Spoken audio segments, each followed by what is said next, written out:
लभ्यते नान्तो न चादिर्न च सम्प्रतिष्ठा अश्वत्थमेनं सुविरूढमूलम् असङ्गशस्त्रेण दृढेन चित्वा ततः परन्तर्परमार्गितव्यं यस्मिन् गता न निवर्तन्ति भूयः तमेव चाद्यं पुरुषं प्रपद्ये यतः प्रवृत्तिः प्रसृता पुराणी निर्माणमोहाजितसङ्गदोषा अध्यात्मनित्या विनिवृत्तकामाः द्वन्द्वैर्विमुक्ता सुखदुःखसंज्ञे गच्छन्त्यमूढा पदमव्ययन्तः न तद्भासयते सूर्यो न शाम्भो न पावकः यद्गत्वा न निवर्तन्ते तद्धाम परमं मम ममैवांशो जीवलोके जीवभूतः सनातनः मनःषष्ठानीन्द्रियाणि प्रकृतिस्थानि कर्षति शरीरं यदवाप्नोति यच्चाप्युत्क्रामतीश्वरः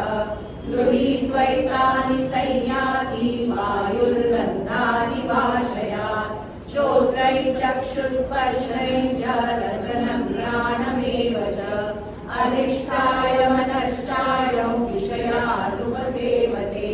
उत्क्रामन्तं स्थितं वापि मुञ्जानं वा गुणान्वितं विमूढानानुपश्यन्ति पश्यन्ति ज्ञानचक्षुषः यतन्तो योगिनश्चैनं पश्यन्त्यात्मनमस्थितं यतन्तोऽप्यकृतात्मानो नैनं पश्यन्त्यचेतसः यदादित्यगतं तेजो जगद्भासयतेऽखिलं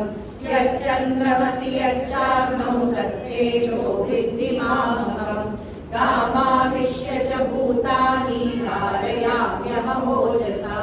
पुष्णामि चौषधीः सर्वाः सोमो भूत्वा रसात्मकः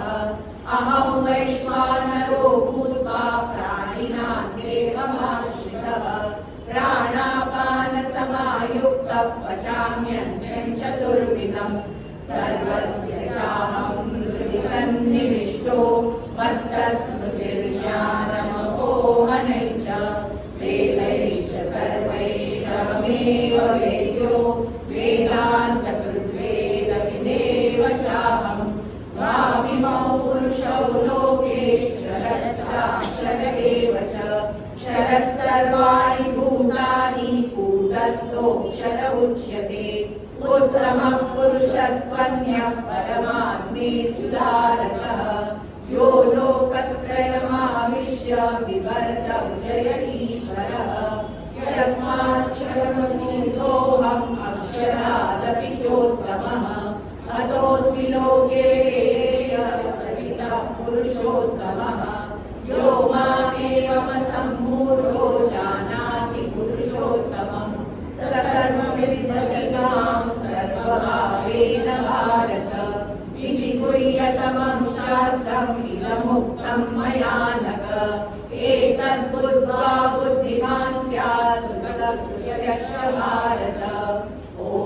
तत्सदिति श्रीमद्भगवद्गीतासु उपनिषत्सु ब्रह्मविद्यायां